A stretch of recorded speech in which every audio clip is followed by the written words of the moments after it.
특성을 이렇게 하나님의 은혜로 또 이렇게 불러주셔서 두 분께 감사드리고, 또 이렇게 우리가 칸타타까지는 하지 못했습니다만 이렇게 특별 찬양으로 하나님께 영광 돌린 것도 감사드립니다. 자, 그 받은 은혜를 바로 말씀으로 이어서 가겠습니다. 잘 집중해서 들어봐 주시기 바랍니다.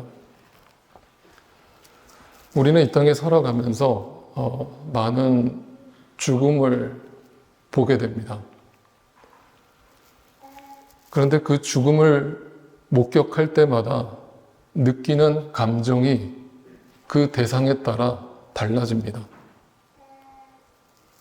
그 대상이 내 자식이거나 내 부모에 해당된다면 그 죽음을 목격하자마자 내 감정은 즉각적으로 반응을 합니다.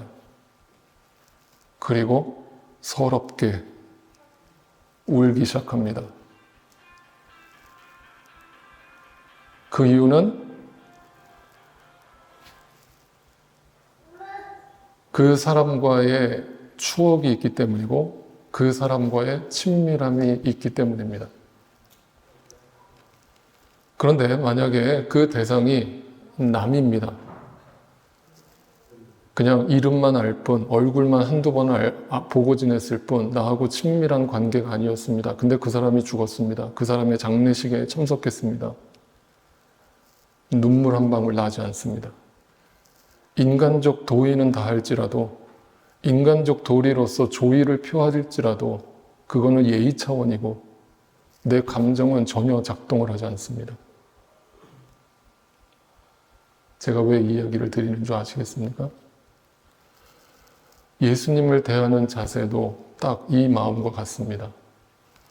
예수님을 인격적으로 만난 사람은 매년 다가오는 고난주간과 부활주의를 맞이하는 감정이 다릅니다. 특별히 뭘 하지 않아도 그 주님의 십자가만 묵상해도 저절로 눈물이 흘러내립니다. 그걸 옆에서 지켜보는 안 믿는 사람은 이해를 못합니다. 야, 예수가 죽었는데 왜 네가 울고 난리야? 도대체 너하고 그 사람이 무슨 사이인데? 그 사람은 예수님을 만나지 못했기 때문에 전혀 감정이 작동하지 않는 겁니다. 혹여나 나는 예수님을 인격적으로 분명히 만났는데 분명 그 눈물의 의미도 알고 나는 그 십자가의 의미를 알고 그 주님을 깊이 경험했는데 혹여나 이 고난주간과 부활주일이 형식적인 것이 되어버려서 전혀 내 마음을 뜨겁게 하지도 감동시키지도 울리지도 못하고 있다면 여러분이 바로 그 마음이 굳어진 자, 영적으로 침체된 자, 살았다 하는 이름은 있으나 실상은 죽은 자, 그 자입니다. 이 말을 부활주일날 기분 나쁘게 듣지 말아주시고 여러분의 영혼을 주님 앞에서 진실되게 돌아보시고 내 신앙을 스스로 평가해 보십시오. 여러분의 신앙은 저도 판단할 자격이 없고 여러분 옆에 있는 그 누구의 어떤 지체도 판단할 자격이 없지만 하나님은 알고 계시고 여러분도 알고 있습니다. 하나님 앞에서 진실하십시오. 하나님은 오늘도 사람은 속일 수 있어도 하나님은 여러분의 마음을 중심을 다 들여다보고 계십니다. 예수님이 예루살렘에 입성하시던 후에 닷새가 지났습니다. 그리고 예수님은 그날 밤 겟세마네 기도에서 기도하신 후에 가장 아끼던 제자 가룟 유다의 배신으로 체포되셨습니다. 그리고 사내들의 공의에 넘겨지셨습니다. 그리고는 로마 당시 유대 총독이었던 빌라도의 법정 앞에 넘겨졌습니다. 다음 날 오전 7시 예수님은 빌라도의 법정에서 재판을 받으셨습니다. 그리고 나서 정확하게 1시간 뒤 오전 8시 두 번째 재판이 이루어졌습니다. 그 두 번째 재판에서 빌라도 총독은 그 유대 지도자들과 유대인들의 아우성에 이기지 못해서 마지못해서 그 앞에서 손을 씻으면서 예수님에게 십자가 처형을 언도했습니다. 당시 유대 헌법으로는 보통 아무리 중한 죄를 지은 죄인이라고 할지라도 최소 재판에 넘겨지면 2, 3일 정도가 소요됐습니다. 그런데 예수님은 체포되자마자 불과 반나절밖에 되지 않은 시간에 최고형인, 법정 최고형이었던 십자가형이 언도된 것입니다. 한마디로 예수님의 재판은 속전속결로 이루어졌습니다. 그 뜻이 무엇이겠습니까? 그만큼 예수님을 죽이고 싶었던 겁니다. 유대 지도자들은 예수님을 죽이기로 작정을 하고 하나의 큰 시나리오를 썼습니다. 그리고 그 시나리오대로 예수를 죽였습니다. 완벽한 각본이었습니다. 그렇게 예수님은 십자가에 못 박히긴 9시, 오전 9시 예수님은 십자가에 매달리셨습니다. 그리고 난 12시가 되자 느닷없이 맑았던 하늘이 짙은 먹구름이 깔리기 시작했습니다. 그 먹구름은 곧 하나님의 마음을 나타냈습니다. 죄로 가득한 이 세상은 짙은 먹구름과 같습니다. 빛이 보이지 않습니다. 그 자체가 카오스, 어둠, 혼돈, 공허, 허무. Everything is meaningless. 아무리 돈으로 그걸 채우려고 해도, 아무리 이 땅의 기쁨과 행복으로 채우려고 해도 채워지지 않는 그것이 먹구름입니다. 또한 그 먹구름은 하나님이 아들 독생자 예수 그리스도의 죽음 앞에 철저하게 등을 돌렸음을 상징합니다. 하나님은 자신의 독생자 예수에게 등을 돌리셔야만 했습니다. 이유는 단 한 가지입니다. 예수님이 십자가를 지시고 죽으셔야 하는 이유, 바로 당신의 죄 때문에. 그래야만 죄인된 인간으로 예수님을 철저하게 끊어버리고 죽여버려야만 우리를 살릴 수 있기 때문에 그 먹구름을 짙게 깔리우고 하나님은 예수 그리스도에게 철저히 외면하셨습니다. 침묵하셨습니다. 그리고 오후 3시가 되어서 예수님은 가쁜 마지막 한숨을 내쉬고는 숨을 거두셨습니다. 오전 9시에 십자가에 매달리셔서 오후 3시에 돌아가셨으니까 총 6시간 만에 운명하셨습니다. 이것은 굉장히 일반적이지 않은 시간이었습니다. 그 소식을 들은 빌라도 총독은 놀랐습니다. 빌라도는 예수가 벌써 죽었을까 하고 의아하게 생각하여 백부장을 불러서 예수가 죽은 지 오래되었는지를 물었다. 아시다시피 로마 제국의 처형 방식이었던 십자가 처형은 죄인을 나무에다가 매달아서 손과 양발에다가 대못을 박아서 그가 죽을 때까지 기다리는 것이었습니다. 그래서 보통 20대, 30대 건장한 청년이 십자가에 매달리면 보통 최장기간 일주일까지도 십자가에 매달려 있었습니다. 평균적으로 3일 이상은 버텼습니다. 왜냐하면 당장 목을 치는 것이 아니었기 때문입니다. 왜 십자가 처형이 그렇게 가장 잔혹한 처형 방식이었는가 하면 일단 옷을 홀라당 벗겨버렸습니다. 그리고 모든 사람들 앞에 구경거리로 삼았습니다. 그 수치심이 이루 말로 표현할 수 없는 것이었습니다. 그리고 며칠이 되도록 사람은 그 십자가에 달린 죄수를 향해서 손가락질을 하고 비아냥을 벌였습니다. 그리고 간혹 가다가 독수리가 날아와서 그 시신이 죽었는지를 확인합니다. 그런데 예수님은 불과 6시간 만에 운명하신 겁니다. 그래서 빌라도 총독이 깜짝 놀랐던 겁니다. 어떻게 그렇게 빨리 죽었냐? 알아봐라. 그런데 그것이 충분히 가능했던 것은 예수님의 몸은 이미 지칠 대로 지쳐 있었고 허약해질 대로 허약해져 있었습니다. 왜냐하면 그만큼 많은 고문을 당했고 그만큼 많은 픽박을 받아야만 했기 때문이었습니다. 실제로 예수님의 체력이 어느 정도로 바닥이 나 있었는가를 확인할 수 있는 것은 예수님이 십자가 처형을 언도받고 예루살렘 성을 나서서 골고다 언덕에 이르기까지 약 800m의 거리가 됩니다. 그것을 비아 돌로로사, 십자가의 길, 고난의 길이라고 하는데 그 고난의 길을 자기가 매달릴 십자가를 지고 걷는 동안 예수님은 무려 14번이나 쓰러졌습니다. 예수님은 도저히 체력적으로 십자가를 감당할 수 없는 상태였습니다. 그것을 보다 못한 로마 병사는 예수님의 십자가를 대신 지우도록 구레네 사람 시몬에게 명령했습니다. 구레네 사람 시몬은 누군가 죄수가 십자가에 매달린다는 소식을 듣고 멀리서 와서 구경을 하다가 느닷없이 예수의 십자가를 대신 지고 강제로 그 십자가의 길을 걷게 되었습니다. 우리는 모두 다 구레네 사람 시몬과 같습니다. 누구도 그 십자가의 길을 기뻐서 걷는 사람은 없습니다. 그런데 때로는 주님께서 우리에게 오셔서 강제로 그 십자가를 지게 하십니다. 자기 부인의 삶을 살게 하십니다. 근데 나중에 그걸 알게 됩니다. 이것이 엄청난 은혜였다는 사실을. 그렇게 허약해질 대로 허약해진 예수님은 십자가에 달리시자마자 6시간 만에 결국 숨을 거두시게 된 것입니다. 그렇게 지칠 대로 지친 몸을 버티다 못해 마지막 남은 힘을 모아서 예수님은 그 십자가상에서 하늘을 우러러보고 이렇게 외치셨습니다. 엘리 엘리 라마 사막다니 하나님 하나님 어찌하여 나를 버리십니까? 라는 시편 22편의 고백을 읊으면서 주님 앞에 기도했습니다. 아시다시피 예수님은 평소에 항상 차분하시고 절제된 모습을 보여주시던 그런 분이셨습니다. 그러나 한 번도 본 적이 없던 이 처절한 절규는 예수님의 큰 의미를 나타내고 있는데, 여기서 큰 소리라고 번역된 큰 소리는 직역하면 비명입니다. 얼마나 고통스러웠으면 예수님은 그 마지막 순간에, 그 체력적으로 완전히 바닥이 된 그 순간에서 마지막으로 하나님께 비명처럼 소리를 질렀습니다. 이유가 무엇입니까? 단지 고통스러워서 지른 비명이겠습니까? 아닙니다.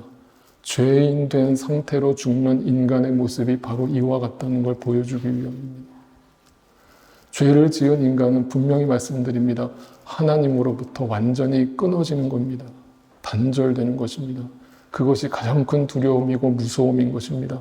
여러분은 지금은 아무것도 보이지 않겠지만 우리가 예수 그리스도를 만나지 못하고 죽는다면 우리는 바로 이 예수님의 절규가 나의 절규가 될 것입니다. 예수님은 그렇게 인간을 대신해서 죄로 죽는 인간의 샘플을 보여주듯이 절규를 한 후에 6시간 만에 운명을 하셨습니다. 그 모습을 옆에서 6시간 동안 지켜보던 로마의 백부장은 이렇게 고백했습니다. 아까 영상에서도 잠깐 나왔듯이 참으로 이게 참으로라고 영어로는 truly라고 번역되어 있는 것처럼 참으로라고 하는 말은 진실, 진리를 뜻하는 단어입니다. 내가 진리를 발견했다는 겁니다. 아시다시피 이 백부장은 믿는 사람이 아니었습니다. 이방인이었습니다. 그것도 로마의 백부장이었습니다. 그 자가 예수 그리스도의 죽는 과정 6시간을 옆에서 지켜보면서 그 예수 그리스도를 믿음으로 고백하게 됐습니다. 그리고 예수님은 6시간 만에 운명하신 후에 유대 장례 문화에 의해서 돌무덤에 안치되었습니다. 그러나 그와 로마 백부장과의 고백과는 다르게 당시 하나님을 믿는다고 했던 유대 종교 지도자들은 이 예수님이 죽음 이후에 잔머리를 굴리기 시작했습니다. 그리고 빌라도 총독을 다시 찾아갔습니다. 그리고 빌라도 총독에게 이렇게 얘기합니다. 이튿날 곧 예비일 다음 날에 대제사장들과 바리새파 사람들이 빌라도에게 몰려가서 말하였다. 각하 세상을 미혹하던 그 사람이 누굽니까? 예수가 살아있을 때에 사흘 뒤에 자기가 살아날 것이라고 말하는 것을 우리가 기억하고 있습니다. 딜레마고 아이러니고 넌센스입니다. 예수님의 제자들은 이때 당시 예수님이 부활한다는 얘기를 가장 옆에서 들었지만 실제로 예수님이 부활할 거라고 믿고 있지 않았습니다. 그런데 오히려 예수를 십자가에 죽인 그 유대 종교 지도자들은 그 빌라도 총독을 가서 분명히 그런 일이 일어날 테니까 이것에 대해서 우리가 대처를 해야 되겠다고 이야기하면서 빌라도 총독에게 뭘 요구합니까? 이것을 요구합니다. 사흘째 되는 날까지 무덤을 단단히 지키라고 명령해 주세요. 왜? 혹시 제자들이 그 시체를 훔쳐가고서는 백성들에게 우리 주님이 살아나셨다라고 말할지도 모르지 않습니까? 그러면 이 사람이 살아있을 때 끼친 영향보다 더 큰 나쁜 영향을 미칠 것입니다. 그러니까 로마 총독 빌라도요, 당신이 명령을 내리셔서 그 무덤을 굳게 지키도록 해주시고 거기다가 봉인을 하게 해주십시오. 여러분, 봉인이라는 뜻이 뭡니까? 도장입니다. 도장은 아무나 찍는 게 아닙니다. 도장은 당시에 권력자들만 갖고 있었던 겁니다. 다시 말하면 이 봉인이라는 뜻은 권력, 세상 권력을 나타냈습니다. 그리고 그 봉인을 찍고서 거기에 로마 군사들을 지키게 하는데 빌라도가 이 부탁을 듣고서는 어떻게 합니까? 허락을 해줍니다. 빌라도가 너희들 가서 제주껏 지키시오. 이 제주껏이라는 단어가 참 재밌는 단어인데 뭐냐면 빌라도가 학을 뗐다는 거예요. 야, 니네 정말 징하구나. 정말 징하다.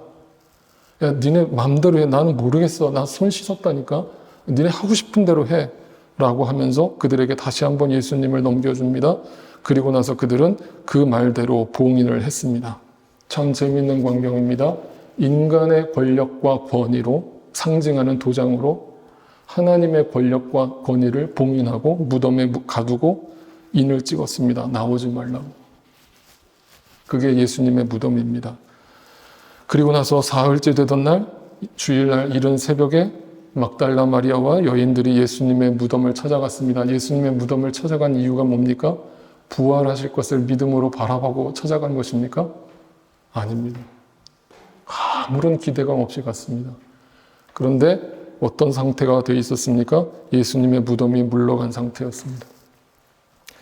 누가복음이 이것을 더 정확하게 설명해 줍니다. 일곱째 된 첫날 이른 새벽에 여자들은 준비한 향료를 가지고 무덤으로 갔는데 그들은 무덤 어귀를 막은 돌이 무덤에서 굴러져 나가는 것을 보았다. 그들이 안으로 들어가 보니 예수님의 시신이 없었다.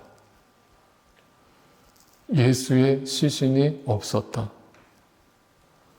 이 상황은 절대 불가능한 상황이었습니다. 그 무덤을 막았던 돌은 약 1800kg에 해당하는 가장 무거운 돌이었습니다. 장정이 20-30명이 붙어서 겨우 옮길 수 있는 돌이었습니다. 근데 그 돌이 굴러가 있었고 지키고 있던 로마 군사들은 사라져 있었고 그 안에 시신이 사라졌습니다.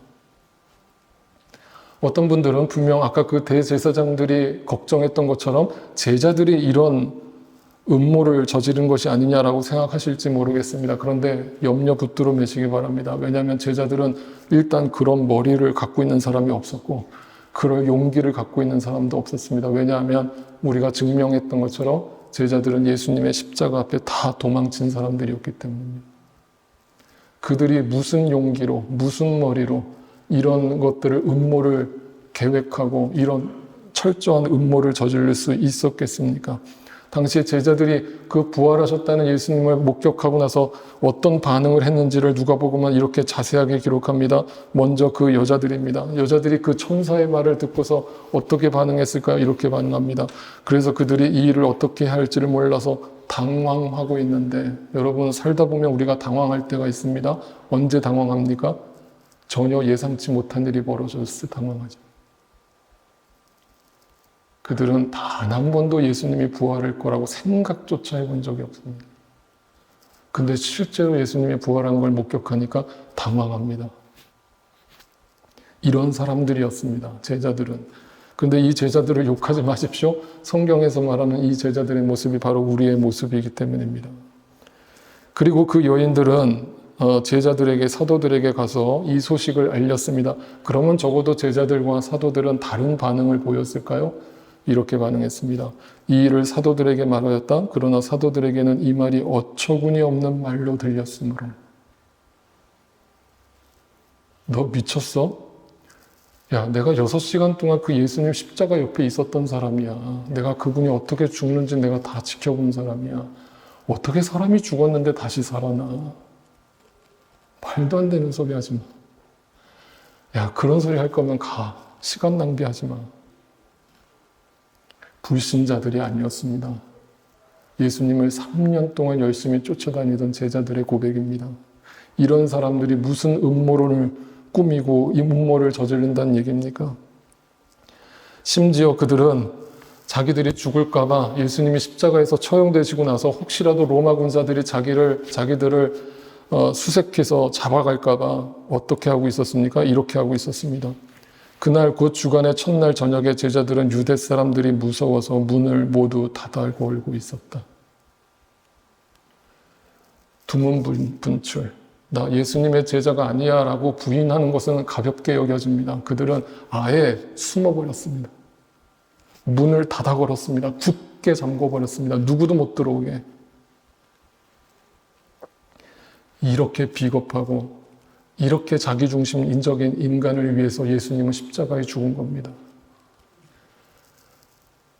처음에는 저는 이 장면을 볼 때 몹시 화가 났습니다. 어떻게 이런 인간이 있나?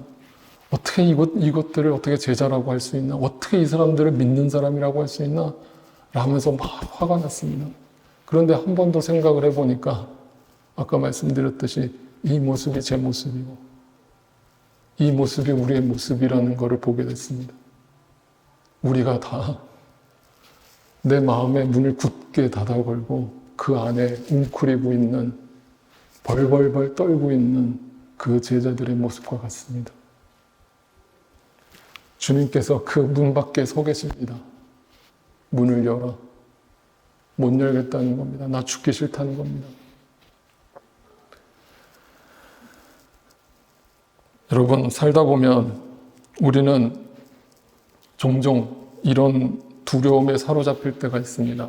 내 마음을 굳게 닫아 걸고 숨어버리고 싶을 때가 있습니다. 예수를 믿는다고 해도 사실 그건 별건 다를 바 없습니다. 제가 상담을 하지만 그 마음의 문에 빗장을 굳게 닫아 걸고 있는 많은 크리스찬들을 저는 매주 만납니다. 그 마음의 문이 처음부터 닫히지는 않았습니다. 이 세상에서 살다 보니 신앙이 없다 보니 그냥 눈에 보이는 것만 쫓아 살다 보니 어느 순간 내 마음이 돌처럼 굳어져 버렸고 사람에게 기대했다가 상처받은 마음이 두려워서 사람에게 다가가기 싫어졌고 그래서 사람 앞에서 가면을 철저하게 쓰고 웃고 즐겁고 행복한 모습만을 보이며 연기하며 살아가는 인생 그리고 철저하게 혼자 있을 때 외로움을 견디지 못해서 술을 의지하고 중독적인 것을 탐닉하는 그러한 사람들을 저는 매주 만납니다.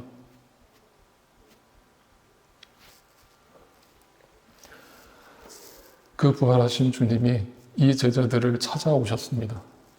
굳게 닫힌 문 안에서 벌벌 떨고 있는 그 제자들에게 주님이 오셔서 첫 마디가 이겁니다. 야, 이놈들, 내가 니네 이럴 줄 알았어. 내가 너희를 어떻게 가르치고 어떻게 하나님 말씀을 가르쳐 줬는데 니네가 어떻게 나를 이렇게 배신할 수 있니? 이 못된 인간들, 이 정말 자기중심적인 이기적인 인간들 이라면서 소리를 낼 법도 하신데 예수님은 그 제자들을 벌벌 떨고 있는 제자들을 만나자마자 첫 마디가 이겁니다.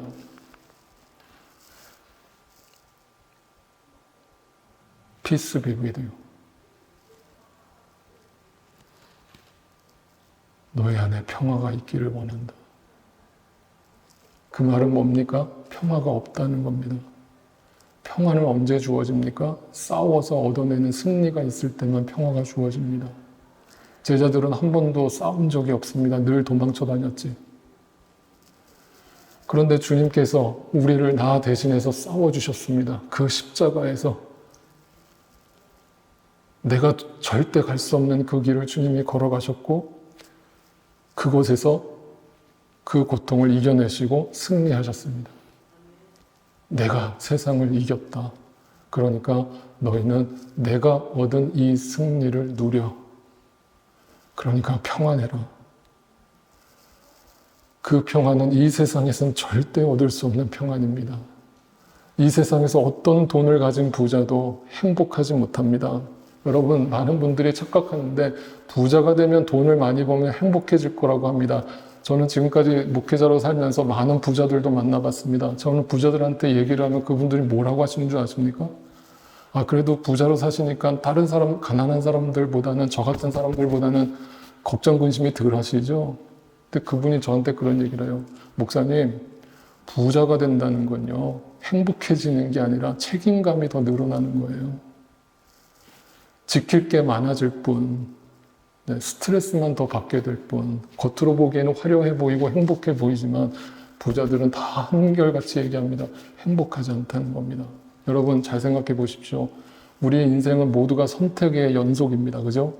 우리는 매 순간 선택을 합니다. 근데 그 선택을 할 때 모든 사람은 다 내가 행복하기 위해서 선택을 합니다. 내가 이 땅에 뭔가를 선택할 때 불행하려고 선택하는 바보는 없습니다.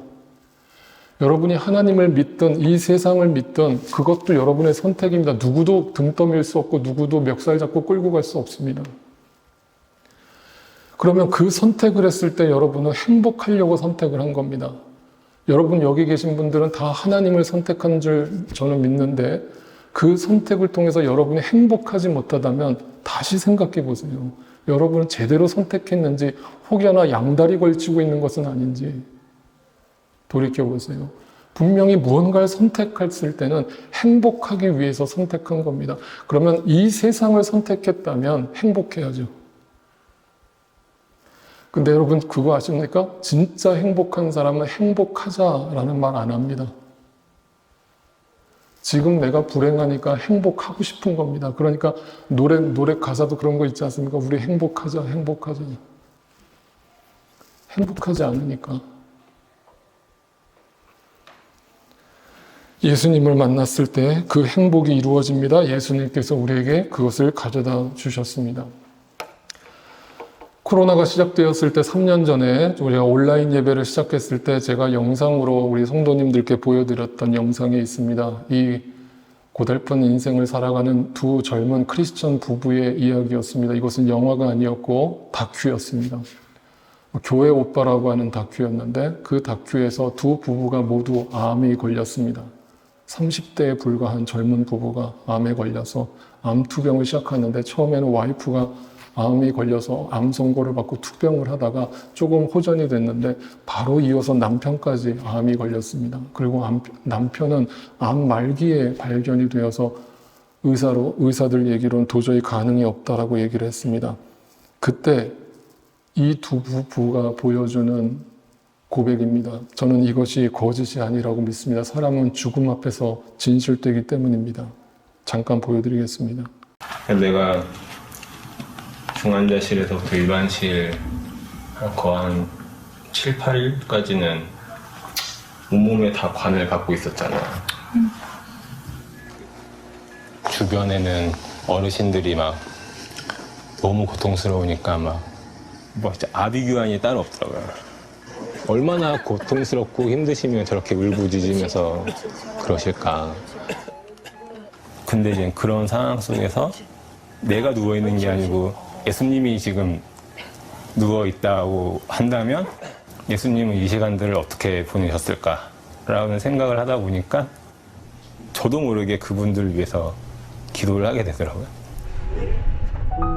인간의 관점에서는 내가 지금 이 질병, 이 고난, 이러한 여러 가지 문제들이 어떻게 해결되어지는 데에만 관심을 두고 있지만 하나님의 관점에서는 내가 이 고난을 어떻게 받아들이고 그 과정을 통해서 내가 어떻게 변해가는지가 굉장히 중요하겠다라는 생각을 했어요.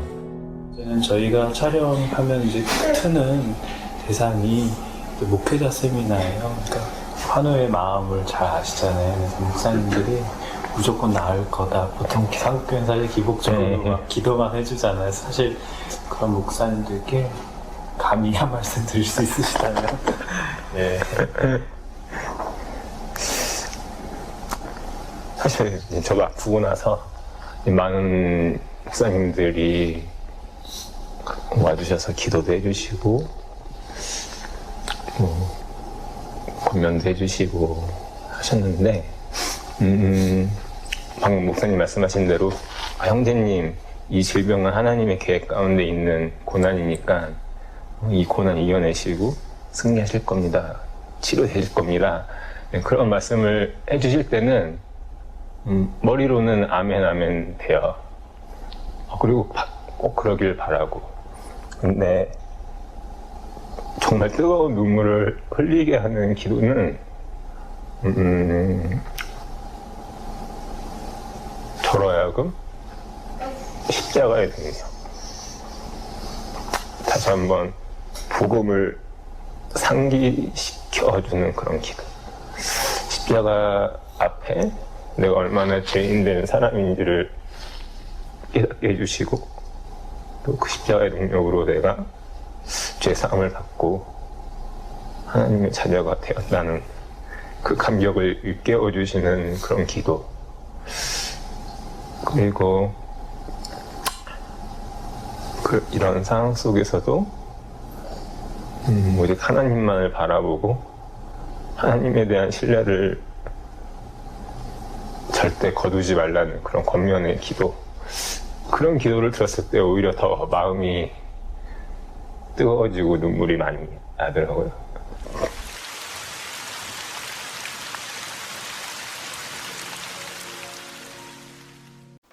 찬양사역자 강명식 씨가 쓴 찬양이 있습니다. 그 찬양의 제목이 특이합니다. 승리가 무엇인 줄 아는가? 그 가사의 내용은 이렇게 전개가 됩니다. 승리가 무엇인 줄 아는가? 더 좋고 편한 가능성의 유혹을 예수님 때문에 저련히 잘라버리고 오직 주님만 따라가는 것. 바로 승리라네. 승리가 무엇인 줄 아는가? 하고 싶은 말, 그 많고 많은 말, 예수님 때문에 모두 힘겹게 억누르고 오직 주께서만 말씀하게 하는 거, 바로 승리라네. 승리가 무엇인 줄 아는가? 이 치열한 자기와의 싸움, 그 싸움을 예수 그리스도의 이름을 붙들어 허옇게 잠재우고 주님만 내 안에 사시게 하는 것, 바로 승리라네. 승리가 무엇인 줄 아는가? 결과에 집착하지 않고 그 결과가 어떠하든지 이것을 통해서 주님만 빛나시며 주님 평안이 내 안에 있다면 그것이 바로 승리라네. 오늘 우리는 2달 동안 묵상한 고린도전서 15장 말씀을 종결 지을 겁니다. 사도 바울은 고린도 교인들을 향해서 길고 긴 부활에 대한 설교를 하던 끝에 그 마지막 결론에서 오늘 이 구절로 종결을 짓고 있습니다. 같이 한 목소리로 읽어보겠습니다. 시작. 그러나 우리 주 예수 그리스도를 통하여 우리에게 승리를 주시는 하나님께 우리는 감사를 드립니다. 나의 힘으로는 절대 못 갑니다. 나의 힘으로는 작심삼일입니다. 그런 신앙으로는 절대 주님 앞에 진실되게 서지 못합니다. 여러분, 정말 주님 안에서 그 승리를 누리고 계십니까? 주님 안에서 주시는 그 평안을 누리고 계십니까? 결과가 어떠하든지 주님만 빛나시고 주님의 이름만을 드러나기를 추구하면서 나에게 주어진 그 십자가를 달게 지고 그 주님을 따르고 계십니까? 그렇다면 여러분들은 부활의 증인들입니다. 여러분은 살아계신 주님을 만난 분들입니다. 여러분의 가정에서, 여러분의 직장에서, 여러분의 학교에서, 교회 안에서 날마다 그 부활하신 주님을 증거하면서 그 승리를 경험하면서 살아가실 수 있는 저와 여러분의 삶이 되시기를 주님의 이름으로 축복드립니다.